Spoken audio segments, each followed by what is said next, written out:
우리 신앙생활의 최종적인 완성은 복음을 전하는 것에 있습니다. 우리가 신앙생활을 많은 사람들이 이야기할 때 목사님 저 사람 참 신앙생활 잘해요. 또 어떤 분은 저 사람 신앙생활이 참 별로인 것 같다고. 우리가 신앙생활이라는 이 단어가 주는 의미가 우리에게 굉장히 큽니다. 그래서 이 신앙생활이라고 말할 때 이 신앙생활의 핵심이 뭐냐면 복음을 전하는 삶을 사는 것이 신앙생활입니다. 복음을 전하지 않으면 그 삶은 결코 신앙생활이라고 말할 수 없는 것이죠.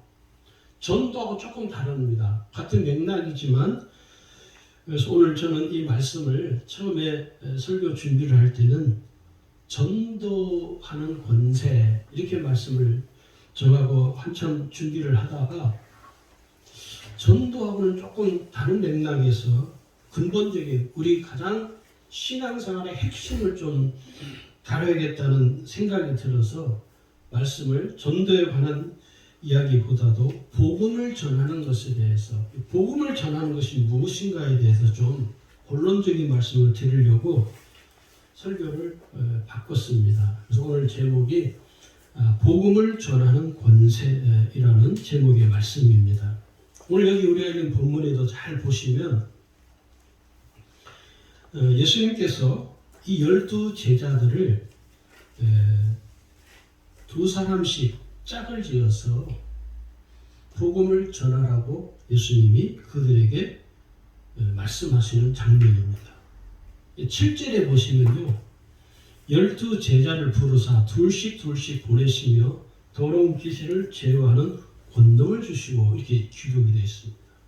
이 7절의 말씀이 이 말씀을 한 문장으로 줄이면 복음을 전하는 권세라고 말할 수 있습니다. 그래서 복음을 전하는 권세를 가진 자가 어떻게 해야 될 것인가 8절부터 쭉 소개해야 되죠. 예수님 말씀하기를 여행을 위하여 복음을 전하는 데 있어서 지팡이 외에는 양식이나 배낭이나 전대의 돈이나 아무것도 가지지 말라. 신만 신고 두보로 입지 말라. 복음을 전하러 가는 제자들에게 예수님이 말씀하신 것입니다.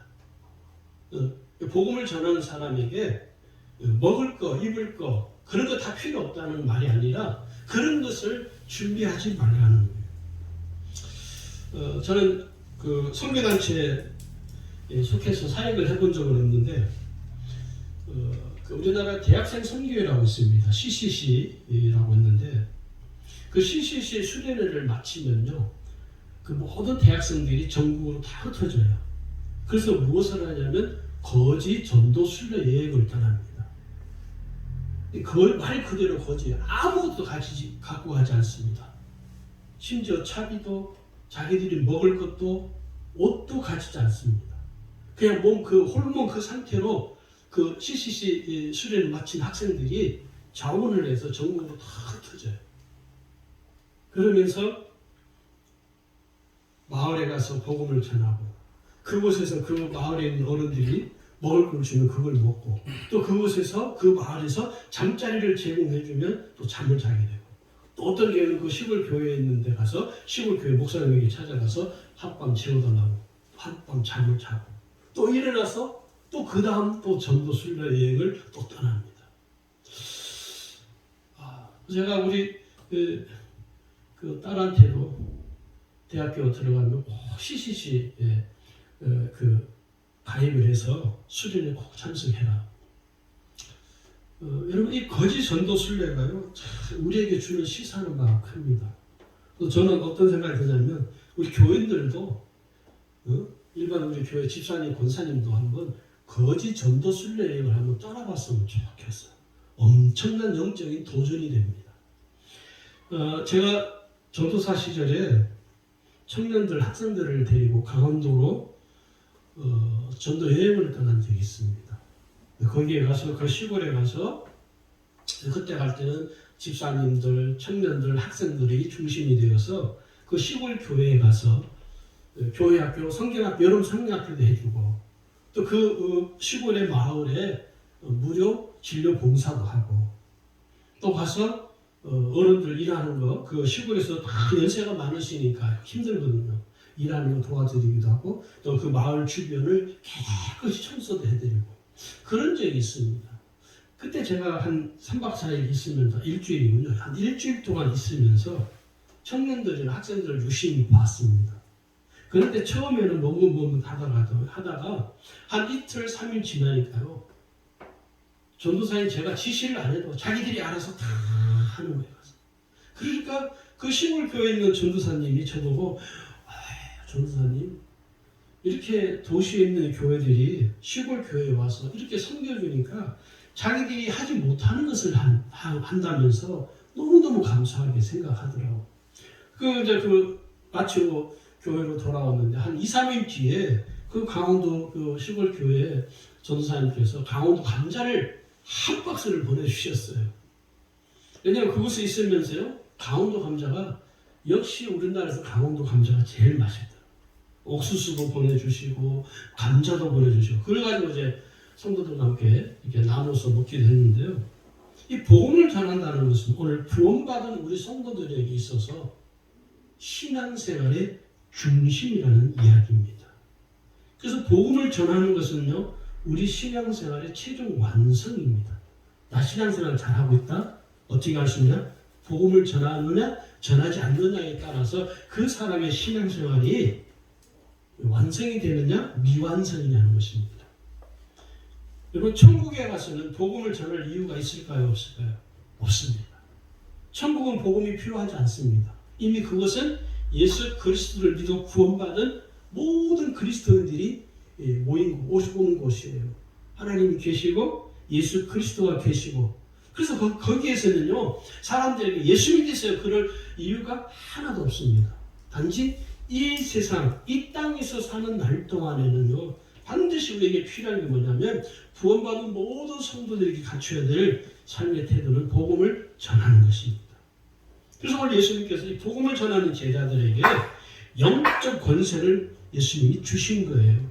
더러운 귀신을 제어하는 권능을 주시고 오늘 저와 여러분의 삶이 이미 예수님께서 제자들에게 주신 것처럼 오늘 저와 여러분에게도 복음을 전하는 권세를 주셨습니다. 할렐루야. 전도란 뭡니까? 전도 이야기는 오늘 제가 하려고 하는 거 아닙니다. 복음을 전하는 것이 전도이죠. 근데 복음을 전하는 것과 전도는 조금 다른 부분이 뭐냐면 전도는요, 내가 이 사람을 꼭 구원해야지 어떤 목적을 가지고 일을 하는 것이고 사역을 하는 것이고 복음을 전하는 것은요, 내 삶의 현장에서 내가 만난 예수 그리스도를 소개하는 거예요. 전도보다는 조금 덜 부담스럽습니다. 사실. 계속 만나는 사람들에게 복음을 전하는 거예요. 네. 그래서 이 복음을 전하는 것을 통해서 어떤 일이 벌어지냐면 지옥에 가는 사람을 천국으로 이사가게 해주는 거예요. 네. 이사가게 하는 거예요. 지옥에서 천국으로 옮겨주고 종의 신분에서 자유인의 신분으로 변화시켜주고요. 죄인의 삶에서 하나님의 자녀로서의 삶으로 변화시켜주는 게 복음을 전하는 것입니다. 세상에 복음을 전하는 자가 없으면요, 구원의 역사는 일어나지 않습니다. 우리가 잘 아는 말씀이죠. 로마서 10장 14절에 보니까요. 그들이 믿지 아니하는 일을 어찌 부르리요? 듣지도 못한 일을 어찌 믿으리요? 전파하는 자가 없이 들으리요? 어찌 들으리요? 보내심을 받지 아니하시면 어찌 전파하리요? 보내심을 받은 복음을 전하는 자가 없으면 들을 자가 없다는 거예요. 어떤 사람들은 목사님 특히 우리 경상도 같은 경우는 전라도 쪽은요 복음화율이 굉장히 높습니다. 특히 전라북도 전주, 군산, 이리, 익산이죠. 지금은 이런 세 개 도시는요 우리나라에서 복음화율이 가장 높은 곳입니다. 인구 대비해서 거기에 그 익산 같은 경우는요 예수 믿는 사람들의 퍼센티지가 몇 프로? 25%입니다. 우리 울산 몇 프로인지 아세요? 0.5%입니다. 1%도 안 됩니다. 울산은. 울산 이 같은 이 경상도에 사는 사람들, 부산, 울산, 마산, 대구 이 통틀어 이 경상남북도에 사는 그리스도인들은요 마음속에 뭐가 있냐면 내가 복음을 전한다고 저 사람이 예수를 믿을까라는 부정적인 생각이 꽉 사로잡혀 있습니다. 실제로. 그래서 여러분 복음을 전합시다 그러면 웃겨서 여기는 안 돼요. 여기는. 오래전에 제가 대구에 집회를 한번 간 적이 있습니다. 그 통합축 교회인데 대구에서 유명한 산이 어딘 줄 아시죠? 예, 팔공산입니다. 팔공산입니다. 그거는 정말 불교의 뭐 아주 그냥 원상기잖아요. 그 장로님 그러시는 거예요. 목사님, 대구는 안 됩니다. 뭐가 안 된다고 생각하십니까? 왜 안 된다고 생각하실 것같아요 그분이 그러면 대구는 팔공산이 있어서 그 팔공산이 불교 아주 그냥 쪄들어서 아무리 전해도 절대로 예수를 믿을 일은 없다는 거예요. 장로 되시는 분이 그렇게 말을 하니 근데 그분만 그런 게 아니라 대부분 오늘 경상도 지역에 사는 그리스도인들이 그런 생각에 쪄들려 있습니다. 왜 그렇습니까? 복음을 전해보지 않고서는요 그 일을 어떻게 알 수가 없는 거예요. 그러니까 복음을 전하는 사람은 그런 말 하지 않습니다. 복음을 전해보지 않은 사람은요 늘 부정적인 생각으로 쪄들었어요. 제 동기 목사님이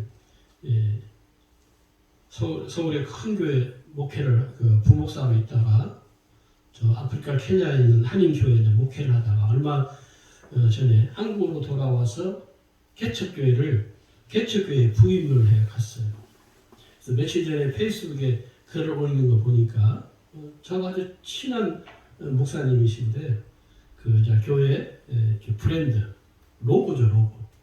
로고를 제작한 그 배경을 페이스북에 그렇게 좀 올려놨더라고요. 제가 그걸 보면서 하나님께서 어쩌면 이 목사님을 통해서 그 목사님에게 하나님이 주신 꿈과 또 하나님께 주신 그 환상과 그 은혜가 그 목사님의 삶을 통해서 목회를 통해서 그 교회를 통해서 나타나게 될 것이다. 저는 그런 믿음이 생깁니다. 근데 어떤 사람은 그걸 보고 뭐라고 하는지 할까요? 개척교회 주제에 무슨 부한 꿈을 갖고 꿈도 야무지네. 꿈도 야무지네 이렇게 비난하는 사람도 있어요. 제가 우리 교회 이름을 임마누엘 교회에서 주님의 교회로 기도하는 중에 하나님께서 주님의 교회라는 마음을 주셔서 교회 이름을 바꿨거든요. 그럴 때 어떤 분이 쳐보고요. 박 목사, 당신 교회만 주님이 계시는 거야? 그래서 저를 비꼽더라고요. 개척교회 주제에 무슨 왜 그럴까요?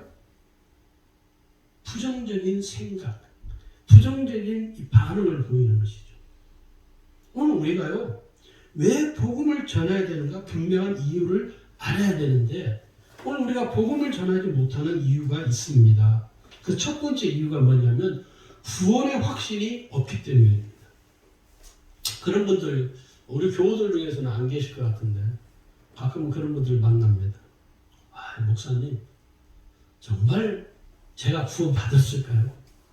왜 그러냐니까 어떤 때는 내가 구원 받은 것 같기도 하고 어떤 때는 구원받지 않은 것 같다는 거예요. 그러니까 자꾸 헷갈린다는 거예요. 왜 그렇습니까? 그런 분들은 구원의 확신이 없기 때문에 아예 없는 것이 아닌데 그걸 우리는 결핍이라고 합니다. 결여된 것이라고 결핍이라고 하죠. 구원의 확신이 결핍되어 있는 거예요. 그래서 구원의 확신이 결핍된 사람들은요. 어떤 상황이나 어떤 환경이 자기에게 어려움이 자기의 삶에 어떤 환경이 어렵고 힘들어지면 당장 반응하는 게 뭐냐면 아니 하나님이 나를 구원해 주셔놓고 왜 나한테 이렇게 어려운 시련을 주느냐고 막 원망하고 불평하고 제가 금요일날 우리 딸하고 이렇게 이제 저희 사모 케어하는 거 이렇게 교대하고 나오는데 갑자기 제 마음에 하나님의 막 소리를 치고 싶은 거예요. 하나님 하고 막 소리를 치니까 마음이 막 이 가슴이 막 터지겠더라고. 하나님을 다 간절히 찾게 되는 것이죠. 하나님을 다 간절히 찾을 수밖에 없는 거예요. 오늘 우리가요, 구원의 확신이 없기 때문에, 결핍이 되었기 때문에 복음을 전하는 것에 대해서 마음이 움직이지 않는 것입니다. 할렐루야. 움직일 수 없는 거예요. 여러분, 예를 들어서 여러분, 제가 가끔 한 번씩 굉장히 하는 설교 때 이야기를 드리는데, 롯데백화점을 갔어요. 갔는데 평상시에 살 수 없는 명품 옷이 있는 거예요. 그런데 그 명품 옷이 얼마냐면 단 5만 원밖에 안 해요. 몇백만 원짜리가. 그런 일이 있습니다. 예. 그래서 그걸 샀어요. 사가지고 가가지고 입어보니까 너무 좋은 거예요. 그럼 그 옷을 산 그 사람은 다리로 가만히 있을까요? 가만히 있지 않습니다. 교회 있는 권사님을 찾아가서 소개할 때 가가지고 이 권사님, 어제 내가 롯데백화점 가서 그 300만 원짜리 옷 있잖아. 그래 있어. 그거 내가 지금 5만 원 주고 샀다니까? 그럼 그 이야기들은 권사님이 기급을 하죠. 지금도 하나? 지금도 해. 그래, 그럼 오늘 소개회 끝나고 빨리 가보자. 가서 당장 사는 거예요. 복음을 전하는 거니까 이거예요. 자랑하는 거예요, 자랑하는 거예요. 야, 내가 예수를 믿어보니까 너무너무 좋더라. 와봐라. 그러나 구원의 확신이 결핍이 되면요, 못합니다. 왜? 자기에게 경험되어진 사실이 없기 때문에 자기 자신도 하나님 계시는가? 안 계시는가? 자기도 헷갈리는데 전할 수가 없는, 말을 할 수가 없는 것이죠. 두 번째는요, 복음을 전하는 것에 대한 두려움이 있습니다. 우리 안에.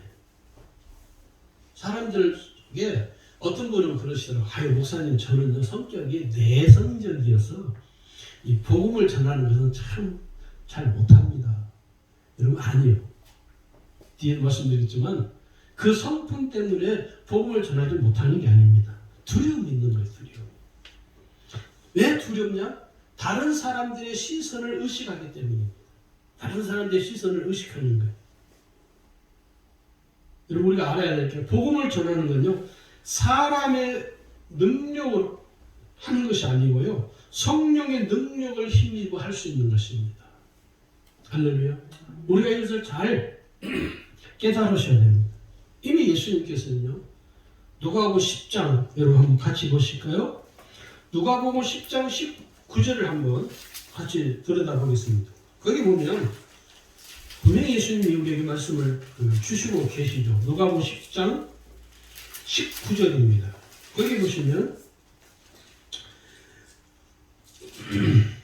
우리 같이 한번 읽어볼까요? 내가 너희에게 뱀과 전갈을 밟으며 원수의 모든 능력을 제어할 권능을 주었으니 너희를 해칠 자가 결코 없으리라. 모든 원수의 모든 악한 능력을 제어할 수 있는 권능을, 권세를 우리에게 주셨다는 거예요. 우리를 해할 자가 결코 없다 하는 이야기입니다. 그러니 복음을 전하는 것에 대해서 두려움을 느낄 이유가 없는 것이죠. 나의 능력으로 하는 것이 아니라 성령의 능력을 힘입어서 이미 예수님께서 우리에게 주신 이 영적 권세를 가지고 우리가 복음을 전할 수 있는 것입니다. 세 번째는요, 자기의 성품 때문에. 성품적인 결함이나 소극적인 성품 때문에 복음을 전하는데 어려움을 겪습니다. 나는 내성적이어서. 목사님, 저는 사람들에게 말을 잘 못하는 성격이라서 저는 못해요. 대부분 사람들이 보면 자기 성격 탓으로만 돌립니다. 그래서 복음을 전하지 못하는 거예요. 복음을 전할 수 없는 것이죠. 오늘 고린도전서 1장 26절에 우리에게 권고하기를, 형제들아 너희를 부르심을 따라 육체를 따라 지혜로운 자가 많지 아니하며 능한 자가 많지 아니하며 문벌 좋은 자가 많지 아니하도다. 하나님께서 세상에 미련한 것들을 택하사 지혜 있는 자를 부끄럽게 하시려고 세상에 약한 것들을 택하사 강한 것들을 부끄럽게 하려 하시니. 오늘 하나님은요, 연약한 우리를 들어서 강한 자들을 부끄럽게 하겠다는 거예요. 내가 복음을 전함으로 인해서 그런 놀라운 역사가 일어나게 된다는 것입니다. 네 번째는요, 복음을 전할 때 무슨 말을 해야 할지 모른다고 생각합니다. 목사님 무슨 말을 해요? 어떻게 해요? 무슨 말을 하는 게 아닙니다. 내가 복음을 전하는 가장 중요한 게 뭐냐면 내가 많은 말을 해야 된다고 생각하거든요. 그래서 요즘은 이제 이 코로나 시국 때문에 또 그렇고 참 안타까운 게 교회 안에 이 전도, 복음을 전하는 것에 대해서 이제 교회들이 이렇게 힘을 잃어버렸습니다. 코로나 때문에 한 2, 3년 동안 복음을 전할 수 있는 일이 할 수가 없기 때문에 우리 마음속에, 목사인 저 자신도 우리 마음속에 뭐가 있냐면 복음을 전해야 된다라는 이런 강력한 우리 안에 메시지가 없어요. 이게 참 큰 어려움이죠. 또 일상 속에서 말을 잘하는 사람이 복음을 전할 수 있을까요? 아닙니다. 그래서 교회에서는 일꾼을 세울 때 역설적으로 세울 필요가 있을 것 같아요. 말을 잘하는 사람보다 말이 어눌한 성도들을 직분자로 세워요. 말을 잘하는 사람들은요, 자기 언변을 믿어요. 하나님의 은혜를 믿지 않습니다. 그런데 말이 좀 어눌하도 하나님의 은혜를 믿고 하나님의 능력을 믿는 사람들은요, 하나님의 은혜만을 전적으로 바라봐요. 그래서 그분이 말하는 조금 앞뒤가 안 맞고 어눌해도요, 잘 들어보면 그분의 그 말 속에 하나님의 능력이 함께 하십니다. 할렐루야. 저도 이제 목회를 거의 30년 가까이 하다 보니까 그런 것 같아요. 말을 잘하는 사람들이 있어도 하나님의 은혜를 바라보는 사람들이 별로 없더라고요. 그러나 말은 좀 어눌해요. 표현이 조금 서툴러요. 그런데 하나님의 은혜를 바라보는 거예요. 하나님의 은혜를. 그래서 어떤 장로님은, 목사님, 저는 참 말주변도 없고 저는 참 이 표현을 참 못하는데 그렇지만 하나님이 저희가 주신 특별한 은혜가 있대요. 그게 뭡니까? 자기는 하나님만 바라본다는 거예요. 그러니 사람이 겸손할 수밖에 없어요. 정말 겸손할 수밖에 없어요. 자기를 바라보는 사람은 교만해지거든요. 자기가 하는 말을 믿거든요. 그런데 하나님만 바라보는 사람은요, 자기를 보지 않습니다. 자기를 믿지 않아요. 자기를 내세우지 않아요. 늘 하나님을 의지하는 거예요. 하나님 도와주세요. 그러면요, 하나님 어떤 사람 도와주실까요? 하나님을 의지하는 그 사람을 하나님이 일으켜주시고 세워주십니다. 그래서 우리가 복음을 전할 때는요, 내가 무슨 말을 해야 될지가 중요한 것이 아니라 내가 복음을 전하는 이 마음이 내 속에서 풀릴 듯 일어나고 있느냐 하는 것이 더 중요하다는 거예요. 왜 그런지 아십니까? 여기 오늘 마가복음 13장 11절을 보니까 사람들이 너희를 끌어다가 넘겨줄 때 무슨 말을 할까 미리 염려하지 말고 무엇이든지 그때 너희에게 주시는 그 말을 하라. 말하는 이가 너희가 아니요? 누구라고요? 성령이시니라. 요한복음 14장 26절에는요. 보혜사 곧 아버지께서 내 이름으로 보낸 성령 그가 너희에게 모든 것을 가르치고 내가 너희에게 말한 모든 것을 생각나게 성령이 생각나게 주신다는 거예요. 어떨 때? 복음을 전할 때. 할렐루야. 그래서 내가 생각지 못한 말들이 툭툭 튀어나오는 거예요. 그건 성령이 주시는 생각이고 성령이 주시는 말이라는 거예요. 마지막으로 다섯 번째는 전도를 복음 전하는 것을 부끄럽게 여기거나 멸시하는 경우입니다. 복음을 전하는 것은요, 다른 말로 또 전도라고도 하죠. 약간 조금 다른 맥락을 조금 말씀을 드리는데 이 복음을 전하는 것은요, 제가 실제로 들은 이야기예요. 어떤 권사님이 그러고, 아이 목사님, 그 복음을 전하고 하는 거는 할 일 없는 권사들이나 집에서 노는 권사들이 하는 것이지 나같이 직장 다니는 사람들이 무슨 복음을 전할 수 있습니까? 그 복음 전하는 것을 멸시하는 거예요. 실제로 제가 그런 이야기를 많이 들었어요. 그래서 와서 노골적으로 그 항의하는 분도 계셔요. 전에 있던 교회에서 매주 화요일마다 집사님, 권사님들이 한 두서너 분이 이렇게 매주 화요일마다 교회 전도하러 오세요. 이제 전도팀이라고 그러는데 그분들을 그렇게 욕을 해요.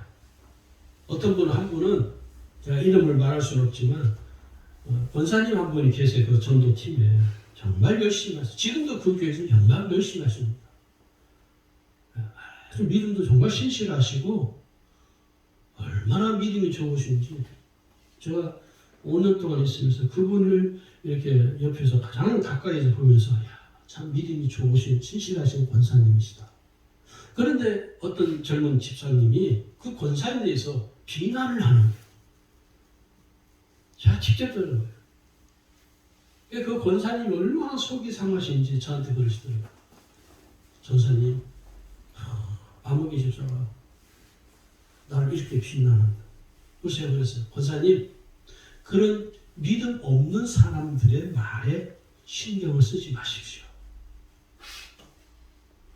신경 쓰지 마십시오. 권사님은 지금 잘하고 계십니다. 그 권사님 아들이요, 개근고등학교 다니는데 그 아들이 그 학교에서 전교에서 1% 아래 들어요. 그런데 하나님께서 그게 그런 것 같아요. 복음을 전하고 믿음이 신실한 그 권사님을 하나님 축복하시는데 그 아들이 의대에 지금 나와서 의사가 됐습니다. 하나님은 그렇게 그 권사님의 삶을 그 자녀들을 통해서 하나님이 축복하시더라고요. 여러분, 복음을 전하는 것에 대해서 멸시하면 안 됩니다. 오히려 부끄럽게 여겨야 돼요. 할렐루야? 오히려 부끄럽게 여겨야 돼요. 왜 우리가 그러면 복음을 전해야 되느냐면 이게 가장 중요한 이유이기도 합니다. 첫 번째는 복음을 전하는 것은 하나님의 뜻이기 때문입니다. 하나님의 뜻입니다. 복음을 전해야 될 근본적인 원인은 이유는요, 하나님의 뜻이기 때문에 그렇습니다. 하나님은요, 모든 사람이 죄에서 구원받는 것입니다. 그러므로 오늘 우리들을 향하신 하나님의 뜻은 뭐냐면 모든 사람들에게 복음을 전하는 거예요. 오늘 요한복음 6장 38절 여러분 한번 찾아보실까요? 요한복음 6장 38절입니다. 38절, 39절, 40절까지 읽어보겠습니다.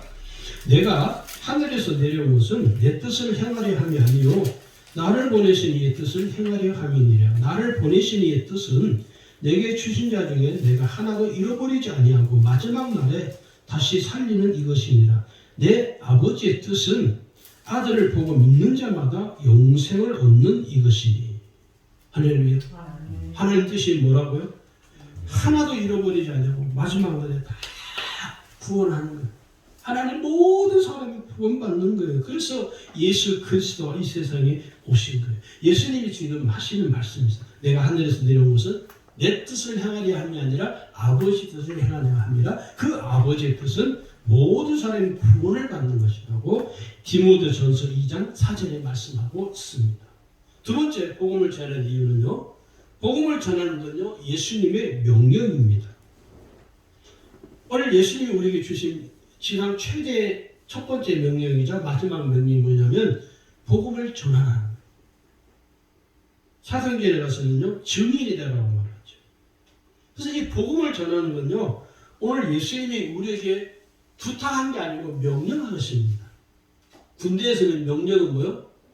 명령이 불복종하면요, 그거 문제가 되죠. 군대는 무조건 순종입니다. 상관이 어떤 명령을 드렸는데 무조건 따라야 됩니다. 오늘 우리 예수님께서 우리에게 주신 것은 복음을 전하라. 이것은 명령입니다. 부탁이 아니에요.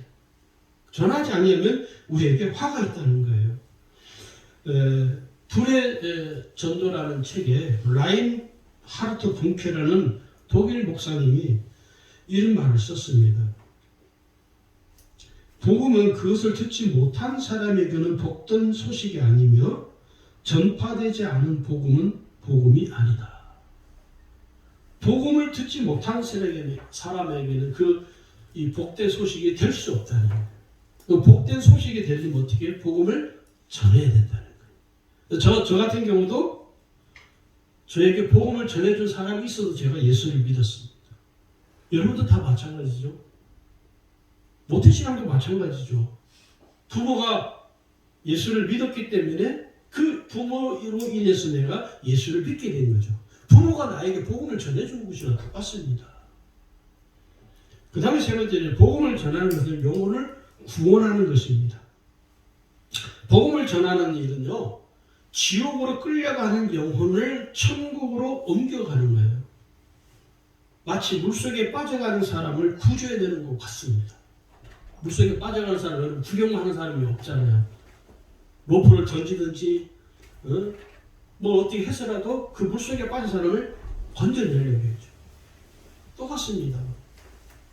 한동안 요즘은 뭐 코로나 때문에 할 수가 없기 때문에 여자 집사님이 쓴 책이 있어요. 천국 혼자 가시렵니까? 혼자도 천국 가시려나? 네. 전도는요, 복음을 전하는 건요, 삶의 목적이며 사명이 되어야 됩니다. 그래서 우리의 삶의 최우선순위는요, 복음을 전하는 것이 되어야 합니다. 복음을 전한다고 해서 전하기 위해서 다른 직장 다 때려치우고 복음을 전하는 말이 결코 아닙니다. 내 일터에서도 할 수 있어요. 예수 안 믿는 사람들이 같은 직장에 일을 하잖아요. 그럼 그 사람들에게 계속해서 한 번씩 지나가면서 아무개 씨 교회 한번 나와봐. 그 사람이 반응이 있어요. 별로 떳떳지가 또 냅둬요. 또 한 며칠 좀 지나다가 또 기회가 되면 또 전화. 사람은요 그렇더라고요. 삶의 어려움을 당할 때 복음을 전하는 게 가장 확실합니다. 저 같은 경우도 그랬어요. 저 같은 경우도 정말 제가 19살, 20살 이렇게 막 넘어가는 그 시기가 가장 어렵고 힘들고 죽고 싶고 또 실제로 자살하려고 했고 그랬던 며칠 뒤에 집사님이 저에게 복음을 전해줬어요. 그 집사님 손에 끌려서 제가 교회에 발이 디디게 됐습니다. 그분이 만약에 저에게 복음을 전해주지 아니했더라면 저는 지금도 아마 예수를 안 믿을지 몰라요. 그분이 전해주었기 때문에 그분이 전해주는 복음을 듣고 제가 교회를 가게 되고 교회에서 복음을 듣고 예수를 믿게 되고 오늘 제가 오늘날 목사가 되어 있는 거예요. 그러니까 복음을 전하는 자가 있으면 듣게 되는 거죠. 그래서 사람은요, 잘 보세요, 여러분 중에 잘 관찰할 게 뭐냐면 이 사람이 언제가 가장 삶이 힘들고 어려울까? 그때 복음을 전하면요 가장 효과가 있습니다. 근데 그 사람이 형통하게 잘 되고 막 만사가 어려움이 잘 될 때 복음 전하면 아무 효과가 없어요. 가장 힘들고 어려운 그 순간에 내가 전해주는 이 복음을 듣고 그 사람이 예수를 만나는 놀라운 일이 일어나게 되는 것입니다. 네 번째는요, 복음을 전하는 것은 구원받은 성도들의 삶의 목적이 되어야 합니다. 바울이 그렇게 표현을 잘 하고 있죠. 사도행전 20장 24절에 가면 내가 달려갈 길과 주 예수께 받은 사명 곧 하나님의 은혜의 복음을 증언한 일을 마치려 하면은 나의 생명조차 조금 더 귀한 것으로 여기지 아니하노라. 고린도전서 9장 17절은 내가 내 자유로 이것을 행하면 상을 얻으니와 내가 자유로 아니한다 할지라도 나는 사명을 받았노라. 바울에게 있어서 삶의 최대 관심이 뭐냐면 복음 전하는 것이었어요. 그래서 바울은 천막을 제작하는 일도 했어요. 돈을 벌기 위해서 하는 것이 아니라 복음을 전하기 위해서 그 일을 했던 것입니다. 그 바울의 삶의 최우선순위는 뭐냐? 항상 복음을 전하는 거예요. 오늘 저와 여러분의 삶에도 삶의 최우선순위가 복음을 전하는 것이 되어야 돼요. 할렐루야. 다섯 번째는요, 복음을 전하는 것은 구원받은 은혜에 감사하는 신앙 고백입니다. 오늘 바울이 고백하는 것처럼 나는 사명을 받았다. 내가 자유로 아니한다 할지라도 나는 사명을 받은 자다. 자기의 신앙 고백이 되어버린 것이죠. 그 다음에 6번째는 상급이 있기 때문입니다. 복음을 전하는 사람에게는요, 구원받은 그리스도인에게는 반드시 하나님 앞에 서는 날 복음을 전한 것에 대한 그 결과를 반드시 묻습니다. 우리 이것을 꼭 잊지 말아야 됩니다. 할렐루야. 오늘 우리에게 이 복음을 전하는 권세가 있다는 것은요, 놀라운 일입니다. 우리에게 아무런 권세도 안 주시고 예수님께서 야, 복음 한번 전해봐. 너희가 가지고 있는 모든 능력을 발휘해서 역량을 다 발휘해서 한번 해봐. 그러면요, 정말 힘들고 어렵고 열매도 나타나지 않습니다. 그런데 예수님은 이미 우리에게 복음을 전할 수 있는 권세, 이 영적인 권세를 이미 허락해 주셨습니다. 할렐루야. 오늘 본문도 그 이야기고 누가복음 9장 1절 6절에도 그렇게 말씀하고 있습니다. 거기 보니까요, 누가복음 9장 1절 2절에 보니까 예수께서 12제자를 불러 모으사 모든 귀신을 제어하며 병을 고치는 능력과 권위를 주시고 하나님의 나라를 전파하며 앓는 자를 고치게 내보내시며 기록되어 있습니다. 6절에 가면요, 제자들이 나가 각 마을에 두루 다니며 곳곳에 복음을 전하며 병을 고치더라. 예수님이 주신 복음을 전하는 영적인 권세를 가지고 나가서 마을에 두루 다니면서 복음을 전하기 시작하니까 병을 고치는 권세가 나타나고요. 사람들이 구원받는 역사가 일어나는 거예요. 오늘 지금도 그러한 역사가 저와 여러분을 통해서 반드시 동일하게 나타납니다. 할렐루야. 자, 그러면 보세요. 복음을 전하는 권세가 어떻게 나타나느냐? 첫 번째는요, 복음을 전할 때 악한 마귀와의 영적 전쟁이 시작되는 것입니다.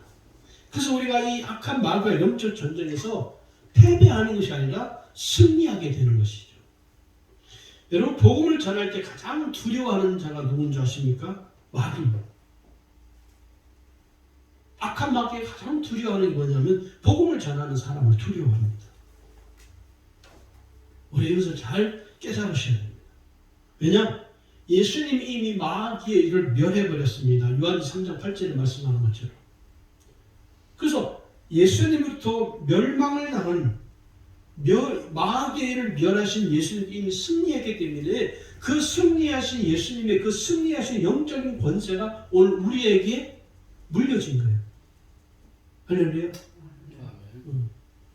사람들이, 성도들이 내게 승리한 영적인 권세가 있다는 사실을 잘 이해를 하지 못합니다. 깨닫지를 못하는 것이죠. 오늘 우리가 알아야 될 것은, 그래서 복음을 전하는 것은 신앙입니다. 일이 아니에요. 일이라고 생각하면 안 틀립니다. 복음을 전하지 않으면 그 신앙은 엄격하게 말하면, 정확하게 말하면 온전한 신앙이라고 말할 수가 없는 것이죠. 두 번째는요, 복음을 전하는 그 일은 마귀가 가장 싫어합니다. 가장 싫어하는 게 마귀예요. 기도하는 사람을 마귀가 제일 싫어해요. 복음을 전하는 사람을 마귀가 제일 싫어해요. 두려워합니다. 그래서 복음을 전할 때 가장 싫어하는 이 악한 마귀는요, 간담이 써늘해집니다. 내가 복음을 전하면요, 악한 마귀가 벌벌 떨어요. 왜? 그런 일이 많잖아요, 실제로. 예수 안 믿게 해서 그냥 지옥으로 끌려가는데 누군가가 와서 복음을 전해가지고 이 사람이 예수를 믿어서. 마귀가 제일 싫어하는 거예요. 그런데 그 복음을 전해서 그 사람이 구원받고 하나님의 자녀가 되는 것을 누가 가장 기뻐하십니까? 하나님이세요. 할렐루야. 제가 물어볼게요. 여러분, 하나님이 기뻐하는 일을 하실래요? 마귀가 기뻐하는 일을 하실래요? 아마 마귀가 기뻐하는 일을 하고 싶어하는 성도는 단 한 명도 없을 겁니다. 하나님이 기뻐하시는 일을 우리가 해야 하는 것이죠. 세 번째는요, 복음을 전하는 건요, 한 영혼을 살리는 생명 구원의 역사입니다. 오래전에 있던 이건 슈라입니다. 세계적인 배우, 여러분 잘 아실 거예요. 마릴린 먼로. 우리 어렸을 때 참 마릴린 먼로 그 영화배우를 많은 남성들이 흠모했죠. 이 마릴린 먼로가 자살 직전에 실제로 있었던 일화가 유명합니다.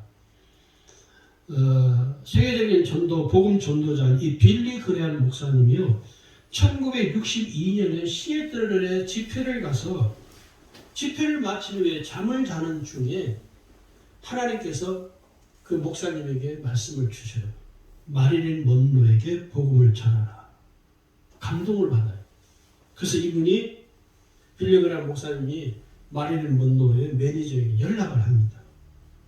언제쯤이면 마릴린 먼로를 만날 수 있는가? 그 답변이 왔는데 2주일 후에 만날 수 있다. 그래서 기다리고 있었던 거예요. 그런데 며칠 후에 그 마릴린 먼로가 자살했다는 충격적인 뉴스가 매스컴에 나오게 돼요. 전 세계의 팬들로부터 하루에 받는 팬레터가 무려 화물차 한 대의 분량이었다니까. 세계적인 배우죠. 지금도 유명하죠. 영국의 엘리자베스 여왕보다도 더 큰 다이아몬드를 갖고 있었대요. 이 마릴린 먼로가. 그러나 그 그녀의 삶은 행복하지 못했다는 것입니다. 만약에 여러분 마릴린 먼로가 빌리 그레함 목사님을 2주 후에 곧장 그대로 만났더라면, 2주 후가 아니라 그 목사님이 연락을 했을 때 그날 그 다음 날이라도 만났더라면 어떻게 됐을까요? 못 받았을까요? 우리나라에도 비슷한 일화가 있어요. 정경 회장에게 어느 목사님이 복음을 전했습니다. 근데 그분이 복음을 거부했어요. 맞습니다. 삼성 이건 회장에게도 어떤 분이 복음을 전했습니다. 근데 거부했습니다. 구원받지 못하는 것이죠.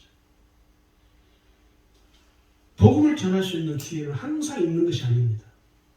또 복음을 들을 수 있는 기회도 항상 주어지는 게 아닙니다. 복음을 전하는 자가 없으면 어느 누구도 들을 수가 없죠. 그러므로 오늘 우리에게 필요한 게 뭐냐? 복음을 전할 기회를 항상 만들어야 하는 것입니다. 복음을 전할 수 있는 기회를 항상 만드셔야 돼요. 여러분, 복음을 전하는 건요, 다음에 하지, 다음에는 없습니다. 다음에는 그 복음을 전할 수 있는 기회는 소멸되어지고 맙니다.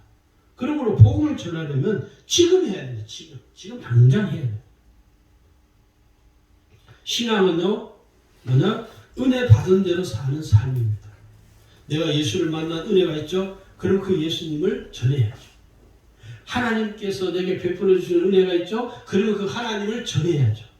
내가 성령을 통해서 내게 받은 은혜가 있죠? 그럼 그 성령 역사하시는 것을 내가 전해야죠.